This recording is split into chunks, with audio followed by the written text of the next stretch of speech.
Awesome. So, as you guys know, we are on a mission here. And for those of you that are kind of tuning in this Monday before, and you didn't tune in last Monday, we are doing Alex Hormozi adapted real estate trainings, meaning I'm taking the trainings that Alex Hormozi is teaching us in this $24,000 coaching program that we invested in. And we are taking pieces of it and then we are adapting it every Monday. Every month he's doing a new immersive 4-hour training. And, so it's really, really nice because it allows us to compartmentalize pieces of his 4-hour training for 4 or 5 weeks, depending on the month, right? Some weeks have 5 Mondays in it. Some months have 5 Mondays in it. Some have 4. So we did one last week, which was really good. And that can be found on our Agents Rock Academy at Signature under Hormozi training. So if you guys click right on here, okay, it's got the first one that we did last Monday, along with the presentation slides. And then I've also included additional resources on the 33 ways to get leads for those of you that are a little bit newer. Okay, so definitely check that out. For those of you tuning in, there's more people on this training than we had last week. So if you didn't watch that, I highly recommend going right over here to Hormozi trainings. We're also going to be adding his leads implementation for our workshop video to that, which I posted that on our Facebook signature team yesterday. Okay. So, the last one that we did, I also shared the slides. I'm going to do that again now, so you guys can open it up while I'm talking about it if you'd like. It is in the chat. Click on the link, and you could jump right into the Google Drive slides, okay? That way you can look at it. This will obviously be as a new training on the Hormozi trainings module as well, okay? So definitely check that out. We were talking about doing more, and today we're going to elaborate on a few things and what you can do. All right, so first thing I want to say is, you want to take action on what you need. And what that means is, like, what is it that you need right now? If you need more leads, you want to take action to get more leads, right? And what has worked for the past 12 months for each one of you is different, right? Some of you are better at some things than others, right? So you want to audit yourself and understand where those appointments are coming from, and then do more of that that's working, right? Focus on improvement, not doing something brand new, okay? And, like we talked about on the first training, all growth is going to be constrained by irrelevance, okay? And basically, what we want to do is we want to not overcomplicate things. Tony Robbins has this great quote, and it's my favorite quote that he has out of all of his quotes. And he says, complexity is the enemy of execution. And that is so true. For those of you that are team leaders, try not to make things complicated for your team members, right? Give them specific tasks to do.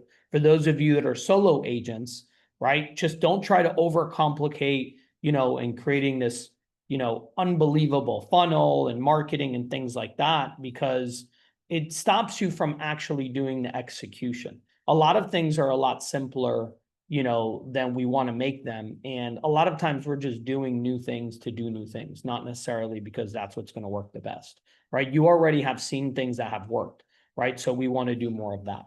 So Alex Hormozi talks about the core 4 marketing strategies. There's 4 things that if you put everything, all the different things that we do, you can kind of just, narrow it down to these 4 things, right?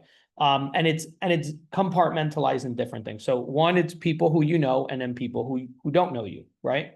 And people you don't know. So we have one-on-one, right? These are, things that we can do, whether it's calling, emailing, DMing, etc., to people that we know, our sphere of influence, our past clients. These are called warm outreach, right? And the reason why we want to understand these is because you want to do a lot of these every single day, right? Of each one of these. Okay. But this is how you categorize. So let's say you want to do 100 outreaches a day, kind of sticking with the theme that we talked about last week of doing more, right? A lot of people are like, oh, I made 10 calls and, they feel like that's enough. That's not enough, right? You got to do a lot more because it's a numbers game, and you can expect like a 3% engagement rate, right? That's what he talks about as far as like a standard average, right? So we want to do a lot. And these are the 4 categories that we want to do it in, right? One-on-one warm outreach, one-on-one cold outreach. So what would be an example of cold outreach, one-on-one? Calling a for sale by owner, right? That's a cold outreach. Reverse looking up an expired listing, calling them, right? And doing that. One to many. So posting free content or running paid ads or buying leads, right? People that you don't know, you can run ads to, right? Or you can buy leads, right? So these are all the things that we want to do in these 4 different categories. My recommendation is, and it doesn't have to be exactly like this, but try to do 25, of each, okay? And try to get to 100 people per day. Now, of course, in posting free content, you might just allocate like a certain amount of minutes. Like you say, okay, for 25 minutes a day, I'm going to post, I'm going to make sure I'm working on posting a free piece of content. And look at what's been working for you in the past. And what I'm going to talk about with hooks and things like that next are going to help you. Okay. And what I mean by that is, like, let's say I asked you to audit your last, 7 months, or 9 months of, doing business, 10 months of doing business this year. Okay, if we audit that and we look at where your business came from, if some of it came from social media, let's say 2 out of 10 deals came from social media. If we 10x what you're doing on social media, right, we should be able to increase the amount of transactions, right? If you 10x how many leads you're buying, right, and your conversion stays the same, you should be able to 10x the amount of transactions that you're doing, right? But people tend to look for new things to do instead of just doing more of what's already working. We gave this perfect example last week of open houses, right? The majority of agents that you talk to at Signature Realty that are doing open houses, right, consistently, you say, how's that working? And they're like, great. Sometimes I get a listing out of it. Sometimes I get an unrepresented buyer that comes to the open house and I start working with them and then I close a deal. They don't always buy the house that they're sitting, but they get something out of it, right? So 1 out of every 4 open houses, if you're getting a deal, or you're getting a listing, that's fantastic, right? It's a 2-hour open house, right? If you do it right, you meet all the neighbors, all that stuff. We talked about that last weekend. Do more of that. If that's working, do more of it, right? That is basically, falling into people that you don't know. And, it's basically a cold outreach that you're not doing one-to-one, you're doing one-to-many, right? You're marketing for the open house. That's your call to action. And then people are coming and you're collecting opportunity there.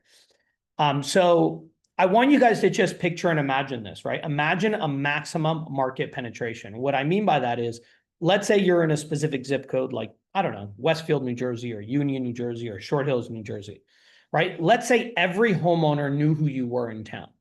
Would you get more business?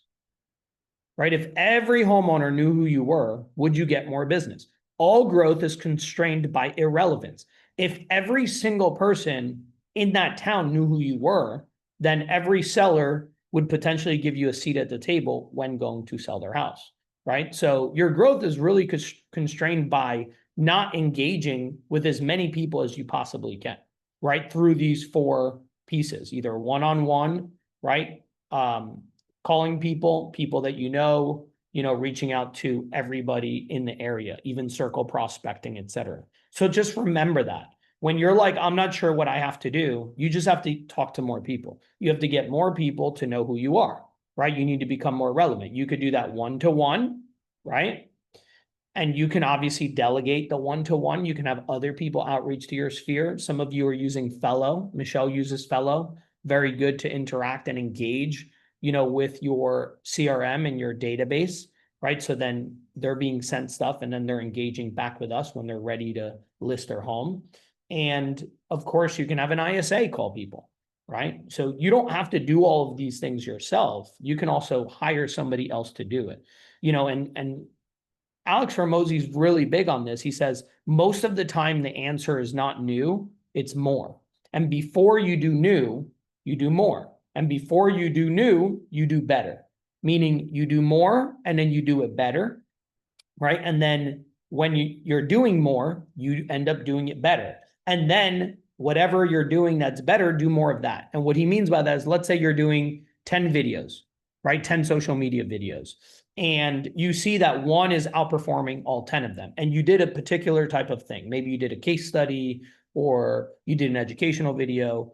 Then instead of doing 10 more videos like the ones that you did, right? Try to do 3 or 5 videos of the one that did the best, right? So you do more, right? And then you focus on making all of your marketing better, right? And then do more of what was done better, right? And then you keep growing, and the compound effect of that is pretty fantastic, right? So if you guys are noticing when you're doing social media content, what is working for you and what, is giving you the most, not just views, but interactions, you're getting engagement, people are commenting, positively, and you're getting DMs like, hey, I really love that video, and you're getting this positive feedback, do more of that.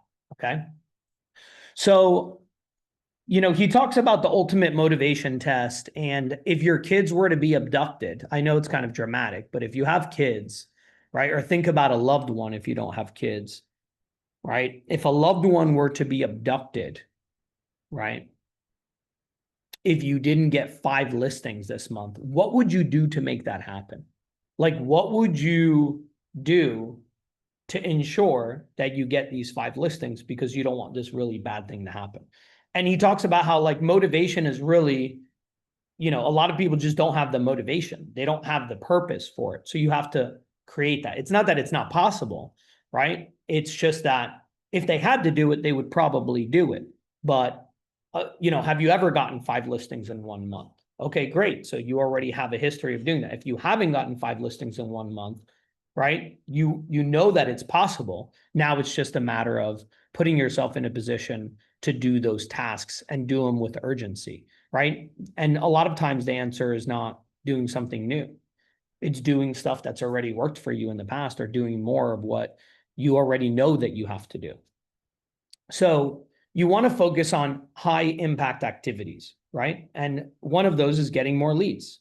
If it's not getting more leads because you have enough leads, then it's following up on those current leads, right? So those are the 2 things that you could be doing, that you should be spending the most amount of time with. Unless you're out on an appointment, doing a listing presentation, or out showing houses, this is 100% of your time should be on getting more leads or following up with current leads. Right? This is the best return on your time as a realtor. It is not organizing stuff. It's not strategizing. It's not cleaning up your website. It's not procrastinating, doom scrolling, etc. Right? So just remember, how much of my time is being focused on getting more leads? And if you're a team leader, hold your team members' feet to the fire, right? How much time did you spend on leads? How many leads did you contact? How many past clients, how many, DMs did you send? How many text messages? How many calls? How many new people are we adding to the database, right? How many contacts are we having? How many conversations are we having, right? Because that's all going to lead to then your other KPIs, right? The more people you contact, then it's about how many appointments that I set for buyer consults or listing presentations. And then what's my conversion rate on each of those, right? If I set a buyer consult, how many people signed a buyer agency agreement, right? If I showed a house and then set up a buyer consult, how many people showed up to the second showing? How many people signed the buyer agency agreement? You can have all your KPIs. It's pretty simple, right? And then from there, okay, well, how many people did we, turn into a transaction? How many people did we close on? And we have to track those, right? So diagnose your lead problem. If you don't have leads, right, we have to do the best ways to advertise, right? Which we'll talk about. So what we want to do is start with the client's problems. What I see a lot of realtors doing is they're making things about them. They're not making it about their clients, right? So you need to make sure that your content is about your clients, not about you. What problems are you solving for them? Okay. And it's not like, let's say you get a listing. The best thing to do is not to do a video tour of the property. The best thing to do is to document the case study for that property. Of course, you can market the property and show people what they're doing, but focus on the problem. Why is somebody going to buy that house, right? Is it in a very safe neighborhood? right? Maybe it's somebody coming from New York City. They don't feel safe in that neighborhood and they want to buy in New Jersey, right? So you can talk in hooks through the problems that purchasing this house will solve them, right? Maybe they want to buy this house because it's a 40-minute drive or ride on the train to New York City. Great. Talk to that, right? And start with that. Understand that what you're trying to do is just solve people's problems, not just say, oh, wow, look at this kitchen, right? Talk to the benefit of the benefit. Okay. And what I mean by that is, let's say somebody, is looking for, they don't have any parking, right, where they are, right? Are you sick and tired of driving around looking for parking for 30 minutes? Move down here to New Jersey, to this house where it's safe. You have 4 parking spots, a double wide driveway, 2-car garage, right? And you never have to worry about parking again. That might catch somebody's attention that has that problem. If the ideal client is coming from Jersey City, Hoboken, right, and New York City, that's going to speak to them, right? So that's what I'm saying. Try to write down a list of all the problems, right, that the person that you're trying to reach has, right? And then use that in all of your content, when you're speaking to them, in your emails, right, in your text messages, in all the things that you're doing, in your posts, right? That's going to grab their attention, right? The only reason why people, there's millions of people out there, right? 3.5% of people sell their house. That means that 7% turnover exists. Okay. That's what that means. 3.5% of people sell their house. That means that there's 2 people involved in that transaction. That's 7%, right? So in Union, New Jersey, 07083, I looked it up the other day. There were 705 homes sold on tax record in the last 12 months. 705 homes changed hands. Okay, that means that was 1,410 transactions, because there's 2 transactions, right? That's 7%. So out of 100 people that you talk to, 7 of them are either going to sell it or buy a house, right? The turnover is 3.5% and somebody's buying it, right? So it's pretty good, right? It's not like, out of every 25 people that you talk to, right, at least 1 or 2 of them are going to buy or sell a house out of 25. So if you make 100 contacts, right, and I'm talking about obviously over 12 months, right? So the only reason why you're not doing as many transactions is you're not doing enough, right? And you're not focused on the things that are going to bring you leads. You're focused on doing things that are not bringing you, not the highest and best use of your time, which is all leads, right? So when we talk about hooks, right, let's say you're promoting a property, what's going to get the attention of your audience, right? Good hooks get people to notice you and pay attention, right? Bad hooks, people just don't even notice it, right? They just keep going. In other words, a good hook is making the sale, and that sale is that person giving you their attention. It sells the person on paying attention to you, your email, your text message, your video on Instagram, or whatever platform you're using. It's selling them on them paying attention, right? So it's the number one thing that's the most important of all things is the hook, right? It's the first thing that you say. It's the first thing in the headline. It's the first thing on the subject line on the email, right? And Alex says you want them to think, oh, this is for me, right? Meaning that your target audience feels like you're talking to them, that you understand their problems, right? So there's two ways that hooks exist. One is through words, and 2 is visuals and sounds, right? Eye-catching images, videos, audio, music, a sound, etc. That's catching people's attention, and of course, there's some things that'll catch people's attention and make them upset. Like if you watch videos sometimes and you're like, that was really annoying, right? Like, so it's not just about getting their attention, right? It's about keeping their attention, right? You want to grab their attention and them saying, oh, I want to listen to this, right? So if someone has a problem and you understand it and you can solve it, they're going to use you. The only reason why more people aren't using you is because they don't believe you. They don't believe that you can solve their problem because you haven't showcased that, right? So he talks about, in all of your stuff, you want to focus on that. show proof over just making statements. Facts and proof is what is going to be key. And he says, be clear over clever. Some people just try to be too clever. And you see this more so in the real estate industry than probably most industries.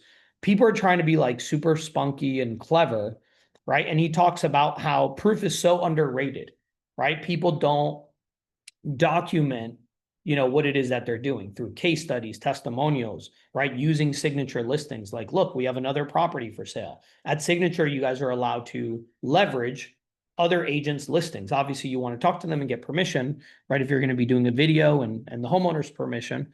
But within Signature, we have that seek to serve mentality where we all help each other out, right? Try to document versus create something new, right? Document that you got top dollar for a home, right? So I'll give you some examples of the framework of how to do this. And if you don't copy this presentation, take a screenshot of this visual right here. This will help you a lot.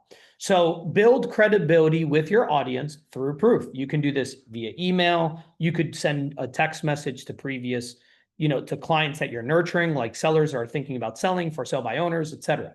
Right? So I'll give you an example. In marketing, nobody's believing you, right? So you need to get them to believe you. That's why some people aren't using you. So you take the problem, right? That's the first thing. Let's say the problem is, I want to sell my house, but I don't want a ton of showings all the time.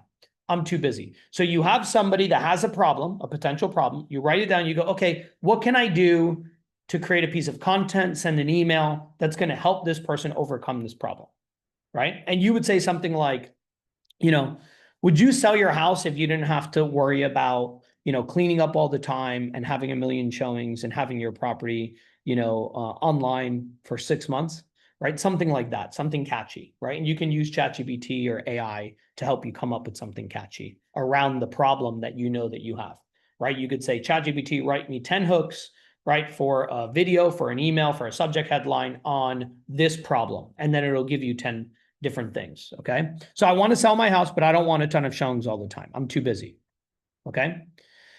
Solution, strategy to get top dollar in one weekend. So that's your promise to them, right? Your solution is, I'm going to get you top dollar in one weekend. That's all I need is one weekend. Okay, so proof.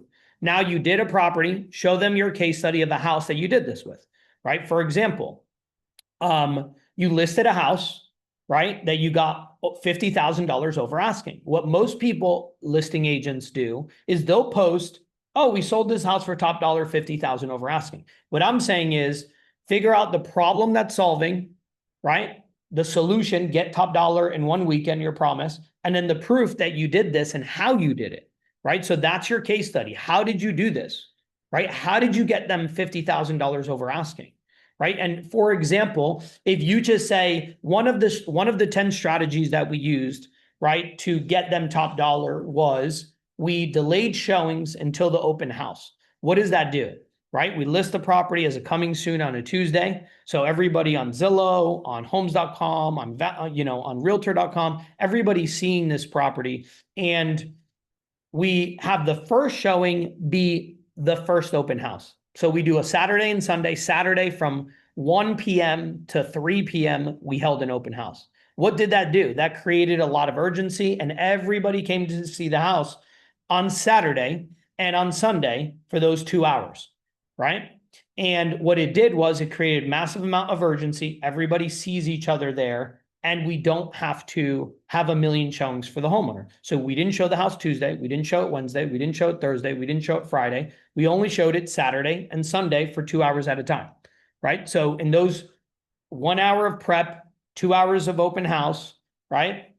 And call it another 30 minutes to close everything up. In a total of 7 hours, we generated a massive urgency on this property to get this homeowner 50,000 over asking. We don't need to show the property anymore. Now it's already marked in attorney review. Then when it's going to be marked under contract, and we're getting them 50,000 over asking, right? So if you want 9 other ways on how we get you top dollar with helping you avoid, stress and making it an easy transaction, reach out to me for a free consultation, and I'll give you my opinion of what your house is worth and what we could sell it for and what the pricing strategy would be, right? So instead of posting a picture or something where we sold the house for 50,000 over asking, use it as a case study and think about it in this framework. You have the problem, you have the solution, you have the case study of proof, right? And then you have your call to action to get more people that are watching this. They're like, yeah, I would love to do that and sell my house in one weekend, right? If you want to sell your house in one weekend, you know, DM the word weekend below, and then you have ManyChat set up, and then it gives them a Calendly link to set up an appointment with you or something like that, right? You can obviously just have them call you as well if you don't have ManyChat.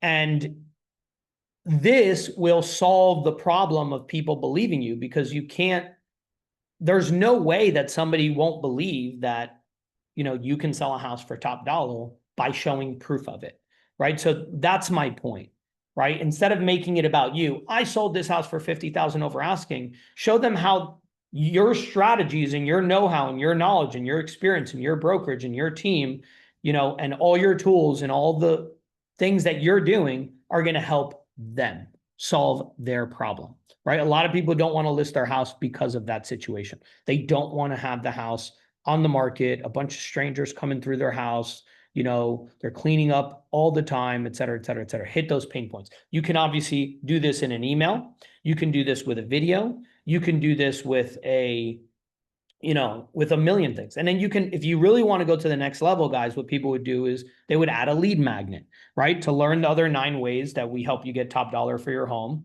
right?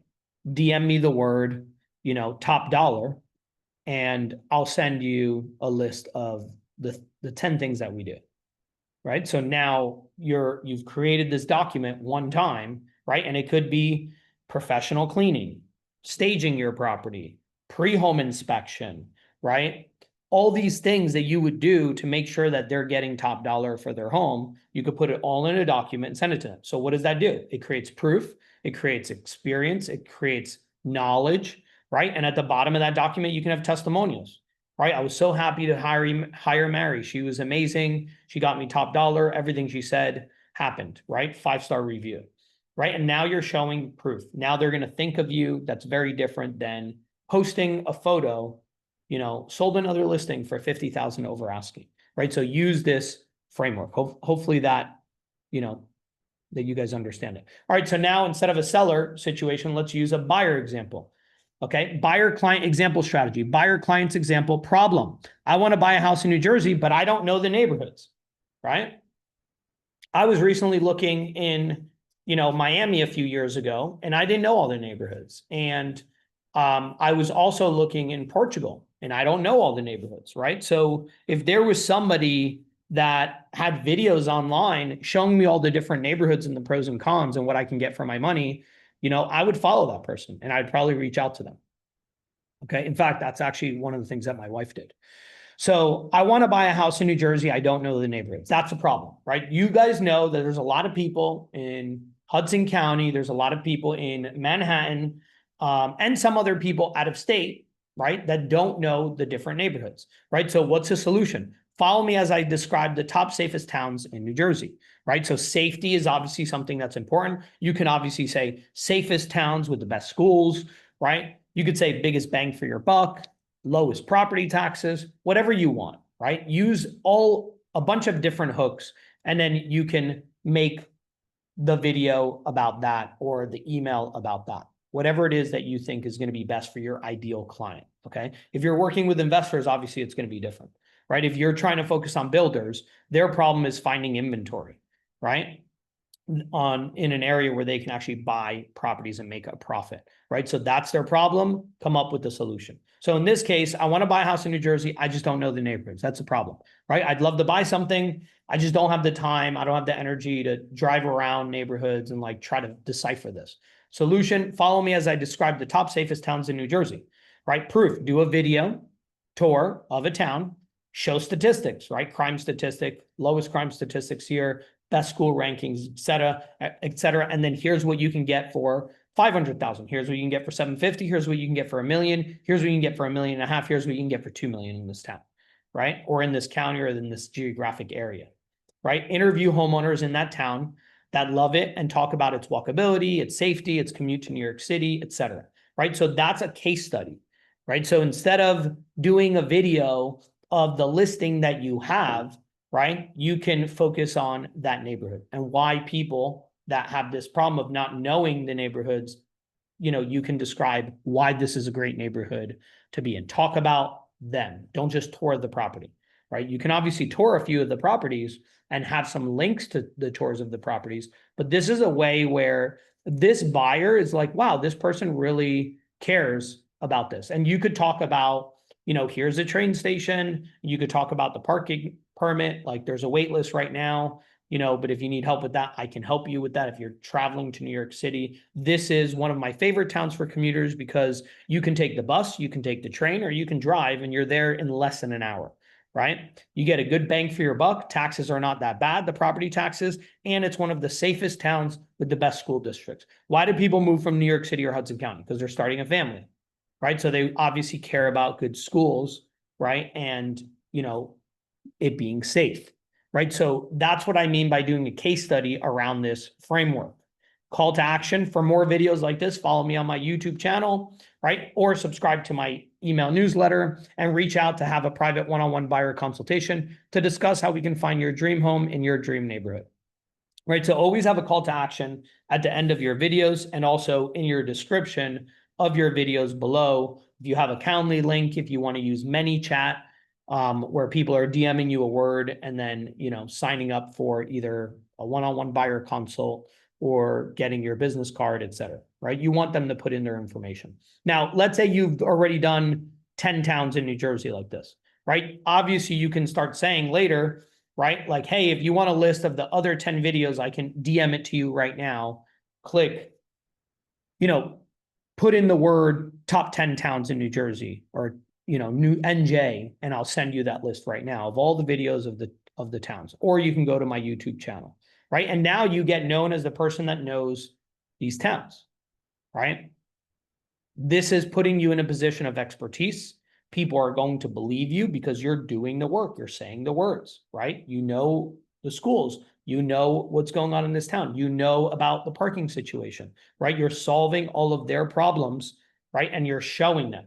The only reason that people are not using you is because they don't believe you, right? Because we're not using proof, okay? Of course, posting a listing is valuable, but we're not really talking to the customer. If we want more people to engage with us, we want to talk to the customers and we want to get them actually engaged with us, right? If you post a listing video and that video is, that house is not for them, they're probably not going to reach out about any other properties unless you have a call to action like, hey, guys, I have access to hundreds of other properties.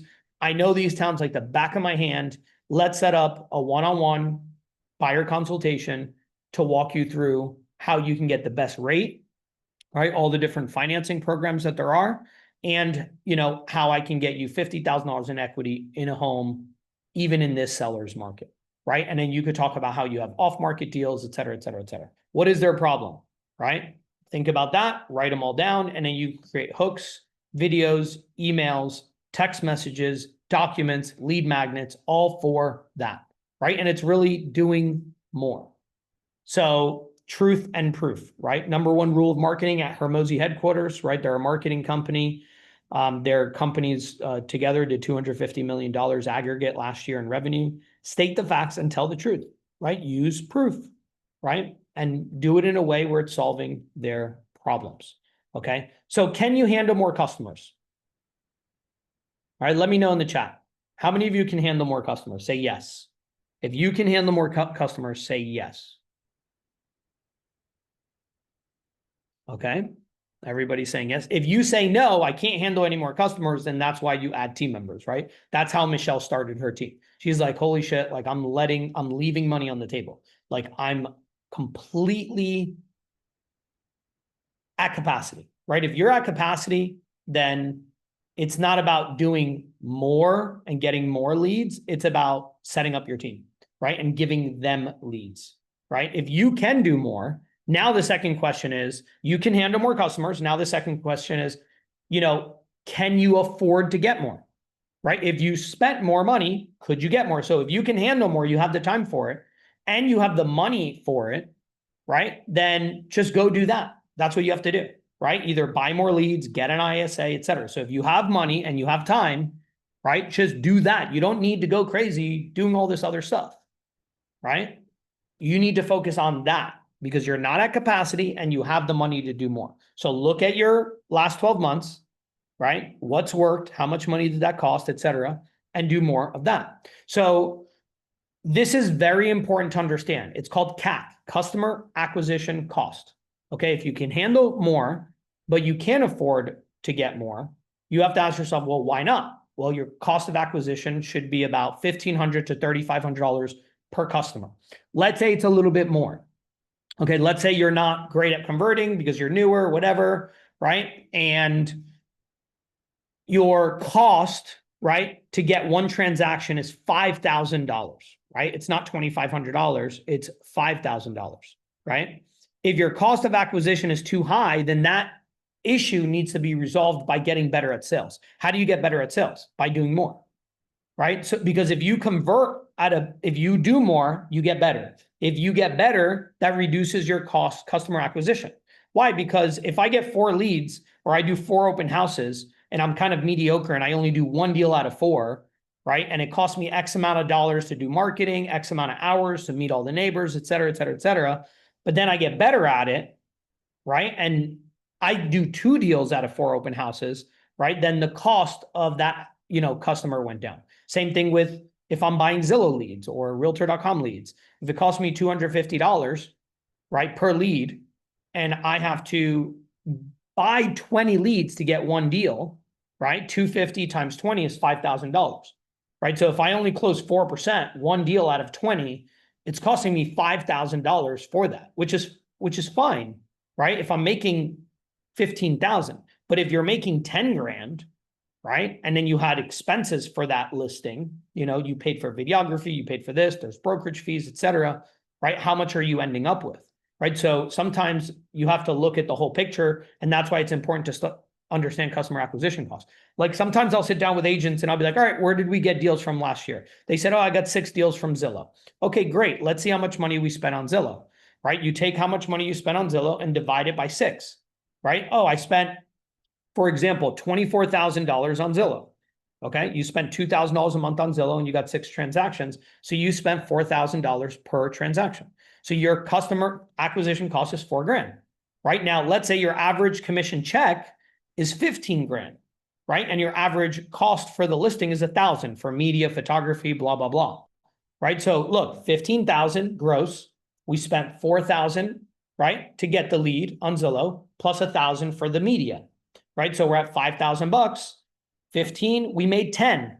If we can handle more customers and we can spend more money, we have more money to spend, then just do that.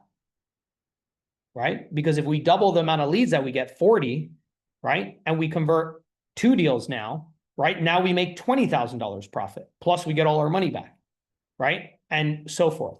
Okay, so optimize for higher value clients, right? If your customer acquisition cost is too high and your returns too low, you got to optimize, right? What does that mean? You got to price your homes, right? To do for sale by owner calls or have an ISA call for sale by owner calls in Union, New Jersey, or an area that's $100,000 more per year or $100,000 more average sale is going to cost you the same amount of money, right? So if it costs the same to have an ISA or VA call homeowners in higher price neighborhoods, then do that, right? Because that's a way to optimize and lower, get a higher return. You don't lower your cost per acquisition, right?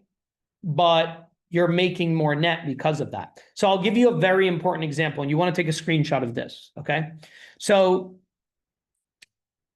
you have to see what you spent to close 1 transaction. That's your CAC. That's your CAC, customer acquisition cost. You have to know this number, okay? If I ever meet you and I go, hey, what's going on, with this, with your leads, how much is your CAC? You have to know what that is, customer acquisition cost, right? So let's say you spend $2,000 a month on an ISA. They only generate 4 appointments for you per month. So they're working 8 hours a day, right? They're calling 10,000 leads, whatever it is, right? That, is included in this service. And these services exist. I just signed up for one, right? So $2,000 per month, right? 1 appointment per week, right? So they're working 8 hours a day times 5 days. That's 40 hours. and they generate only one appointment out of that. That's pretty realistic, right? Now they generate one per week. That's 4 appointments on average per month. So your cost per appointment, if you spend $2,000 and you get 4, is $500. That's your CPA, cost per appointment. Your conversion, let's say it's 25%. So these are all your KPIs. This is what you have to track. How much did I spend? How many appointments did I get? What was my cost per appointment? What's my conversion, right? The average transaction, let's say it's 600 grand at 2%. You made $13,000 per deal. Okay. So that's great. But let's say instead of increasing your conversion, you keep everything the same. Instead, you have them call on an area where the houses are 720,000. So they're 20% more. And instead of you charging 2% per listing, you're charging 2.5%. So now instead of making 13 grand, you make 18 grand. Right? That's $5,000 more money. That's a 38% increase. $5,000 is 38% of $13,000. So by that one move of changing where this person is calling, right, and who they're calling, everything else can remain exactly the same. You don't need to get better at conversion, right? You just need to, optimize who you're calling, right? So assuming they do the same amount, right? They get 4 appointments. Houses, instead of 600,000, are 720 because it's in a nicer neighborhood, a little bit better, not much better, right? And instead of you charging 2%, now you're charging 2.5% on the listing side, right? You just increase your business by 38%.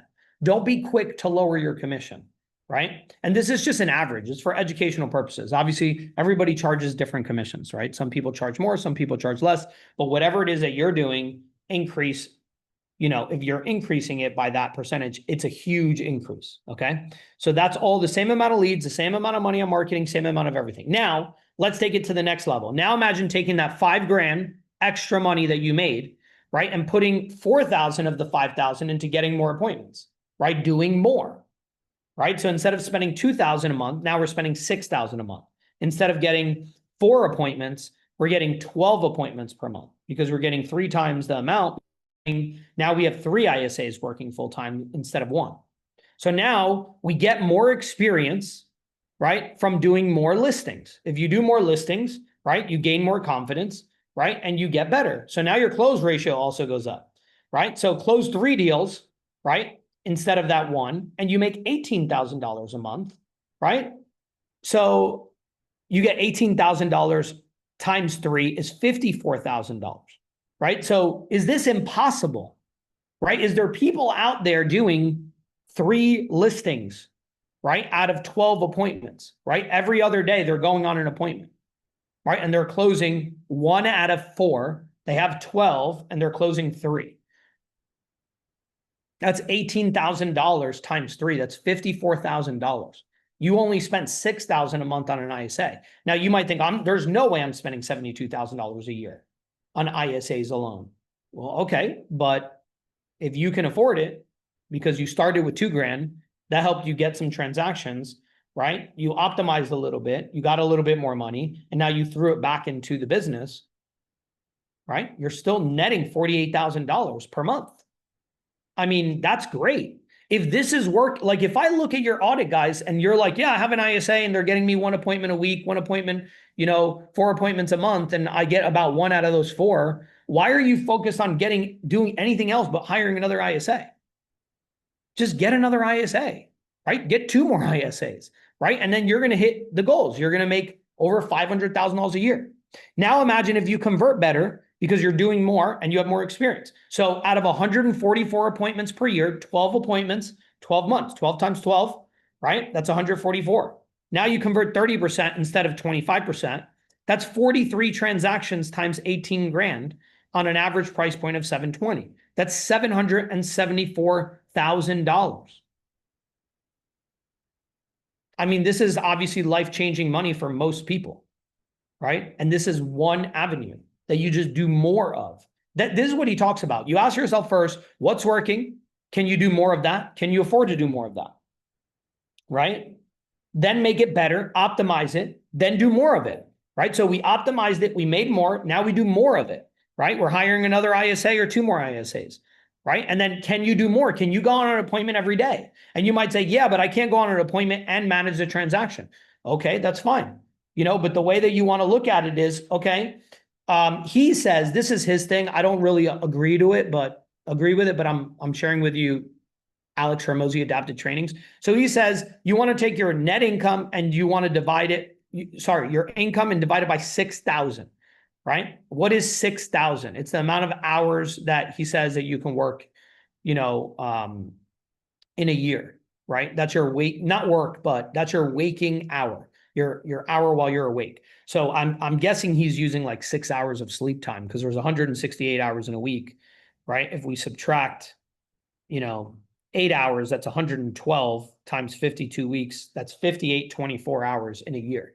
So he does this to make decisions. So I'll explain it. So let's say you can make $500,000 in a year, right? By doing what we just talked about, and you divide it by 6,000, your hourly rate while you're awake, right, is about $83. So, you shouldn't be cleaning your house because you can obviously pay somebody $20, $25 an hour to do that, or mowing your lawn, et cetera, right? So it allows you to do the same thing in your business, right? And get more time back. Like, putting in the property into the MLS probably isn't your highest and best use of your time when you're making this kind of money, right? So if you don't have the time to handle more leads, right, but you're making good money, you want to delegate, right? Optimize and say, okay, this is not my highest and best use of my time. And that's what happened with Michelle when I met her. She was doing, I don't know, 80 transactions a year, but she was like literally inputting listings in MLS. And I'm like, what are you doing? Right? Like, this is crazy. Right. And she's like, well, I don't really trust people to do X, Y, Z. And then we're like, well, there's good people out there. Sometimes we just got to, get the right person, interview a bunch of people, and then finally get somebody. And then we were able to do that and keep growing. Right now, she's got a transaction coordinator. She's got, all these people on her team. Right. Deandra from 14-7 does a lot of the transaction coordination and stuff like that. Right. So you can always pay people to do stuff, especially if you're making this kind of money. Right. Meaning it becomes lopsided. Right. When you start doing all these transactions and making money, it's easier to delegate all the other things. And then you just do what's your highest and best use of your time. Right. And then ask yourself, can I do more? Can I do more than 144 appointments per year? That's a lot already, right? There's 52 weeks. That's like, that's a couple, that's how much is that? It's 12 appointments per month, right? So can you do 24 appointments? Can we double this? Right. And you might say, well, there's diminishing returns. I don't have enough leads, or I don't want to go outside this geographic area. Okay, that's fine. Maybe there is diminishing returns. Maybe your conversion goes down more. And he talks about this too. Let's say your conversion only goes to 20% because we're hitting the same people over and over again, for example, right? And your conversion doesn't go to 30, it goes to 20%, right? But if you're doing more, right, you're doing a lot more appointments, the ROI is still there. You just got to do the numbers, right? So now I want to play a video for you guys from Alex Hormozi's training. And I want you to hear it from him, some of the things that he discusses. So let me go over to the video. Where is it here? Right here. Okay. So can you guys just type into the chat if you can hear this? Just put yes or no. So that way we're not playing the video and then nobody can hear it. Can you guys hear that? No. No? Okay, no problem. I know what I have to do. Share computer sound. Mono. Perfect. That's why I asked right away.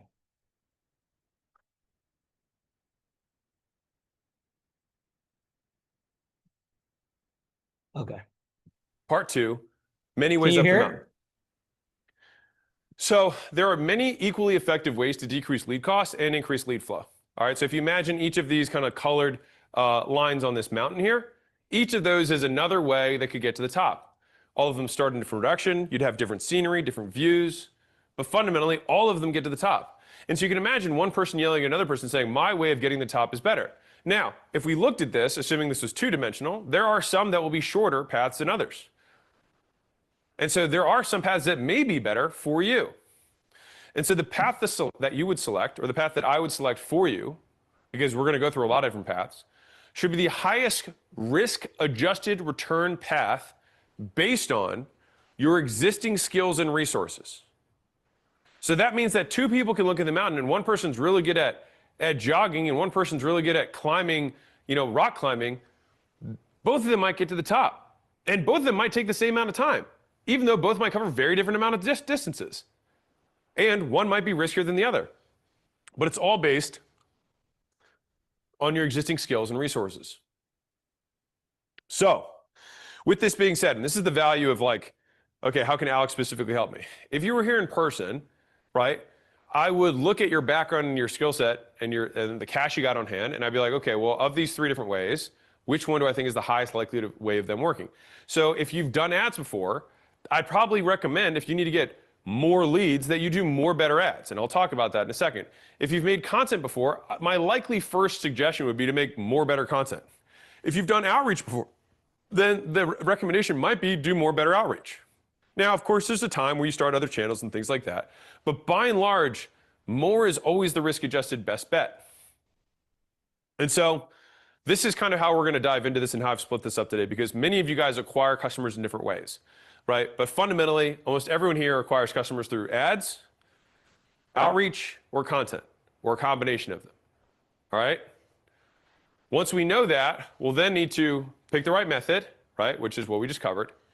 And once you pick the right method, next we'll have to pick the right strategy, more, better, new. Ta-da. 99% of the time, it's going to be more or better and not new, just as a side note. And if you think, by the way, about how this nets out to volume times leverage equals output, which is the ultimate work equation for what you want, more is volume, leverage is getting more out of the volume, which is better, and then that gets you what you want, which is output. So if you want to increase output, you either got to do more or do it better. Or, my personal favorite, do both. Mm-hmm. Now, what I have noticed over my career, because I'm somebody who will take a huge amount of action for extended periods of time, is that there tends to be this kind of accordion back and forth that happens between more and better. And so I'll give you an example.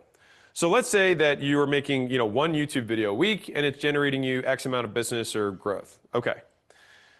If you make more YouTube videos and you go to 5 YouTube videos a week, you'll likely get more views than you did with 1. But then when you look at your 5 YouTube videos, you'll probably then notice that one of the 5 or one of your 10 will dramatically outperform the other 9. And then you'll think, man, if I just had more time, I'll bet you I could make more of those other 9 like that one. And so then you say, well, what if we went from 10 videos down, every 2 weeks to 3? And then you make 3 videos. And then those videos are on average significantly better, and then you end up getting more views overall. But then once you get really good at making those 3, you're like, you know what? Let's see if we can do 10 like that every 2 weeks. And then you go back out. And then all of a sudden, one of those 10 is going to be way better than the other 9, right? So this is an accordion process that is normal and to be expected. And I think that it just depends on where you're at kind of in the pendulum swing. But this is just something that I have noticed, is that we do more, we do better, and we do better, and then we do more, and we go back and forth with this. But you still have to be making sure that you're doing one or the other. And if you're not sure, start with more, because more will always make you better. And so there's also like a math reason behind this, which is for most people, for most people, more is the risk-adjusted best move. Like what you're doing is already working to a degree. And so simply just adding significantly more volume into our little process here that has money spit out the other side, there's so little risk of doing more, like that risk doesn't work. It's almost always the one worth exhausting first. And it's just that people have these very odd limiting beliefs around like, well, I can't do more than 100 outreaches a day. It's like there are companies that do 100,000 outreaches a day, right? But you may be like, well, I don't know how to get the leads for that. Great. At least you can identify what your problem is. Now you can go solve it. So I'll give you a broad sweeping generalization here that's almost always right. So if you are less than $1 million a year, the answer is almost always more. And the reason that you have volatility right now in your business, like sales go up and down, right, is that it's a product of insufficient volume. You're small because you do too little and no one knows you exist. And so I'll give you the typical example here. Let's say you do 1 deal a month, all right? And next month you'll do 1 deal. You don't know what day of the week, but you usually do about 1 deal a month. And the next month you'll do another deal. And you don't know where it's going to come from, but you'll do 1 deal, right? There is a math way of expressing this, which is that every day you do 1/30 of your daily advertising activity. And so what appears to be volatility is just insufficient volume. You're just not doing enough. And so you have to raise your minimum standard of how much that is, right? So if you wanted to get to a deal a day, and there are probably people in your industry who can do a deal a day, whatever industry you're in. Said differently, there are people in your industry, almost every one of you here, that there's somebody doing 30 times more sales than you. That's probably true. And if that is true, I will also bet you they're doing 30 times or more the advertising activity. And that sounds crazy to say because you're looking at it from your own. And guys, that's really important because a lot of times people are comparing themselves to somebody and saying, oh man, this person's my age, they're doing more business, but they're not looking at, you know, how much advertising and output they're putting in to get that input. Perspective. But it's true. Now, I want to put, again, some perspective on this. So this is from the recent book launch. People saw the $100 million number and were like, wow, that was a big number. Right. We also had more than 20,000 affiliates. So think about 20,000 different businesses that were promoting this launch on our behalf. If I just said that, people would be like, whoa, that would be a really big launch. Now, if I also said that we made over 3,000 ads that we ran in the 6-week window, that would also be something that people would be like, whoa, if we only ran 3,000 ads, like that would be a crazy amount of advertising that we'd be doing that period of time. Now, if I also said we advertised those 3,000 ads across, and this is not counting doubles, this is just counting creative. All right, but we took those 3,000 and then multiplied that again across X, YouTube, Instagram, Facebook, TikTok, podcasts, email, billboards, direct mail. A lot. A lot. And if I just said that we were running a campaign across all of those advertising mediums, you'd probably be like, whoa, that's a ton. But then on top of that, we made 35,000 pieces of content. And so, like, I'm demonstrating this so violently because I think that if I can break this belief, if I just break this belief, then I'll have, like, if I can just change your behavior in this way, that you just dramatically increase how much your standard is for how much you need to do, then, like, mission accomplished.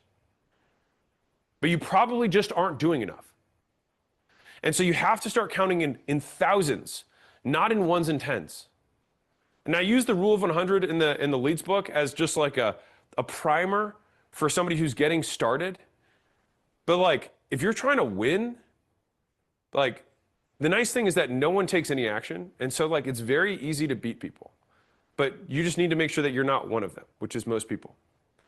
And so I'll tell you something that kind of shifted my perspective in terms of you're increasing a minimum standard. So in the financial world, some of you guys may know this if you're in the finance world where they say finance. All right, if you know what I'm saying, it's a very small, it's inside joke. Anyways, but if you're at the Goldman Sachs's of the world, if you're in the private equity world, right, one of the sayings that they'll have is they'll be like, here's a stick, or I made 2 sticks, right? Now, what is a stick? A stick is slang for $1 million. And because those guys make so much money that they change the increment back to 1 stick, 2 sticks, 4 sticks, right? That's how much money they made. And I remember when I was broker that I used to measure the amount of money I had in Chipotle burritos because I just knew that that's how many meals I could have from that. As I made a little bit more money, it was months of rent, right? And you probably have some standard that will continually increase. And so this is where, like, you can tell typically how wealthy someone is by the increments they count in terms of time for how long they think out, and money in terms of how they think about their bets. And so right now, like, if I were to start a new business, and this is, again, minimum standard thing, if I was going to get into a new industry, right, I'm immediately going to be thinking, like, how do we build a 50 to 100 person sales team? How can we scale our spend up to a few $100,000 a day? And I'm basically just going to be relentlessly going in that direction until we've at least hit there, because that's where I'm very, very comfortable. Now, the thing is that there's guys who are bigger than me that are like, if we're not spending $1 billion a month in advertising, like, what are we doing? Right? Or we're not spending, we're not spending X, Y, Z. Like, there's levels to this game. And so the goal is, like, how can you pull forward your standards of future you to today so you can solve for it and do so much more volume? Now, this is all about more. You're like, but when do you do better? And so the nice thing is that there is a math answer for this too, which is that when the incremental return on better is greater than more. So fundamentally, what is strategy again? Strategy is prioritization of resources, right? And good strategy is getting the highest return on the limited resources you have. That's good strategy, right? And so I'll give you a very simple example of A versus B. So right now, if you're, sub $1 million, you probably have like one salesperson. And so the effort it takes to hire another salesperson is large, right? But if you have one salesperson, you almost always just need to add more salespeople, right? And so the result of going from one proficient salespeople to two is that you would double sales. Now, let's compare that. That one salesperson, let's assume that they're proficient, right? They're doing okay. Maybe they're not the best in the world, but they're okay, right? You do everything under the sun to that one salesperson. And you might take your current salesman from 25% close rates to 40, which would be a 60% improvement. And that'd be a monster improvement, right? That'd be a great improvement for one guy.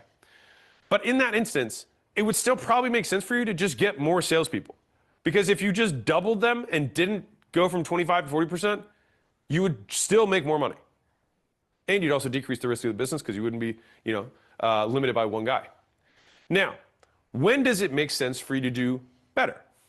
So let's say you have a 20-person sales team, and getting them from 25 to 30% as a team might end up being less work than onboarding and training another 4 salespeople. Right. Right? And so if I go from 25% to 30%, that's a 20% improvement. And if I go from 20 salespeople to 24 salespeople, that's also a 20% improvement. And so both of those net you a 20% improvement. The question is, which of them is easier? Which of them requires fewer resources? And so that fundamental decision. So if you're asking yourself, I want to make more money. Well, both of those would make you more money. So which one do you do? That is the essence of good strategy. Both would work.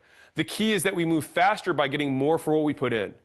And that is the foundation of leverage, which is making the decision or the right decision that will yield you the most for what you put in. So, I just wanted to play you guys that clip because he talks about, some of the examples of doing more and how he approaches this. And just so you guys are clear, he operates a lot of businesses, right? And he coaches and trains a lot of businesses. And, a lot of times we don't have that sort of training in that coaching, right? He does this every day. And, doing more of what's already working makes sense. But doing more of what's already working and then asking yourself, doing more of that, and then doing even more of that, and then doing it better, and then doing more is the key concept here. So hopefully you guys, are going to use this framework that we talked about. I'm going to share the Google Drive Excel sheet or Google Drive sheet again. So for those of you that came on a little bit later, it's in the chat. You guys can download it and use that problem solution, right? Framework for videos, for emails, for calls, for getting calls to actions. And as we go on these Monday trainings, we're going to go implementing more and more of the things that he talks about. So thank you very much, guys, for joining on Monday. It's already past 11 o'clock. So I'll see you on next Monday's call. And if you guys need any help, reach out to live chat and we will see you soon. Have a great week. Thanks. Take care. No problem. Bye.